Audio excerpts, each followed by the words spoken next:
Welcome back to Cronkite News. I'm Benjamin Garcia, and this is your Cronkite Sports Report. The Pac-12 Women's Tournament is underway in Las Vegas. However, it was a short trip for Arizona State as they fell to Oregon State in the first round yesterday. Cronkite News reporter Brianna Isbell has more from Las Vegas on what could be the team's last game of the season. Just like that, the Sun Devils are out of the Pac-12 Tournament.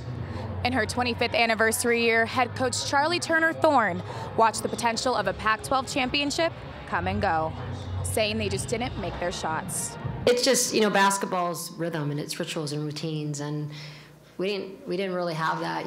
All the things that we normally do to prepare and add wrinkles and, develop players, because we're really good at developing our players. I don't feel we really got to do that this year, like the way we normally do, and it hurt us. Despite guard Jade Lovell, who typically has no problem putting up numbers on the board, she too struggled alongside her teammates, starting off 0 for 14 from the field and finally making that first bucket in the third quarter. I knew that my coaches still believed in me, my teammates still believed in me, and so I still wanted to take those shots and still shoot them confidently. Shooters still got to keep shooting, and I did what I could. I love the way we fought today and put ourselves right back in a position to win. And we almost made some plays, and that was kind of the story at the end of our year, almost. But I really appreciate this team and all that they gave us, and they have a lot of good lessons learned. Although the Sun Devils cut a 17-point deficit down to 2 in the final moments of the game, it wasn't enough. There was no question that the women left their hearts on the court in mounting a comeback. But their time in the Pac-12 tournament was cut short. In Las Vegas, Brianna Isbell, Cronkite News. The number 2 ranked Arizona Wildcats take on Stanford tonight at 7 at McCoy Center. This will be their second contest of the season, where Arizona won the previous meeting by 28 in January.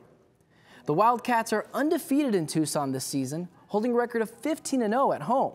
Arizona clinched their 16th regular season Pac-12 title after defeating the 16th ranked USC Trojans on Tuesday.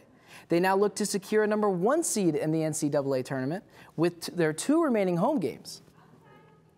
While Los Angeles and Arizona are typically National League West rivals, the two are now on the same side of baseball's current fight, the 2022 MLB Lockout. And as Cronkite News reporter Joey Vaca reports from our Los Angeles bureau, the multi-million-dollar face-off for a new CBA is affecting more than just the players and owners. Since 1962, thousands of everyday people have worked to make games at Dodger Stadium run smoothly. But as the 2022 lockout looms, concession staffer Sylvia Sosa faces a season of uncertainty. My concern was for also other employees, who are depend on this income. But once again, you can't get what you need unless you're willing to fight. They aren't at the negotiating table, but stadium workers at every ballpark are being affected. And while canceled games mean missing work, they're willing to sacrifice to lend their support. We stand in solidarity with the players. They're workers just like we're workers. So, yeah, we know that we're not going to be able to work, but we've had our fights here. Now they have their fight, and we stand behind them. The reach of the lockout doesn't just stop at the stadium gates. Just down the street from Dodger Stadium, Philippe the Original has been serving its famous French dip sandwiches to baseball fans for decades. And all the businesses that kind of get their seasonal business, they really want games to start as soon as possible. But while Binder may feel the impact from the LA Dodgers, he knows many others across the country feel the same thing. So just the effect that it has throughout, from the players and all the way down just to the small little bars and businesses like around the area, it touches kind of everyone. For now, Manfred has already confirmed the cancellation of the first 2 regular season series. But while players and owners still struggle to reach an agreement, the people of LA, Phoenix, and the 28 other baseball cities across the country can only hope that number doesn't crawl too much higher. In Los Angeles, Joey Vaca, Cronkite News. During a battle of the short-handed, the Phoenix Suns defeated the Portland Trailblazers last night, 120-90.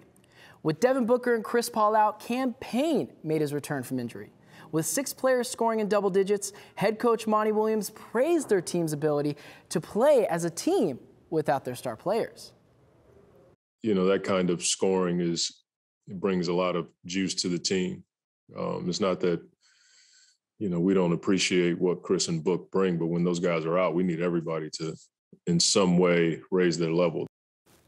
As the Suns celebrated their 50th win last night, they also celebrated play-by-play announcer and Suns legend Al McCoy. 50th season as the Suns' voice. McCoy, who began announcing for the Suns in September of 1972, is currently the longest tenured broadcaster for an NBA team. That's all for today's Cronkite Sports Report. Back to you, Raven.